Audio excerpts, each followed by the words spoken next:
Снеговик, смотри, здесь какая-то табличка. Кажется, здесь будут проводиться соревнования. Так может, и Дед Мороз будет в них участвовать? Он же у нас спортсмен. Ну, давай посмотрим.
Странно, но Дед Мороз на соревнованиях так и не появился.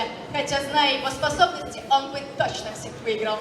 Да, действительно странно. Давай подумаем, где он еще может быть.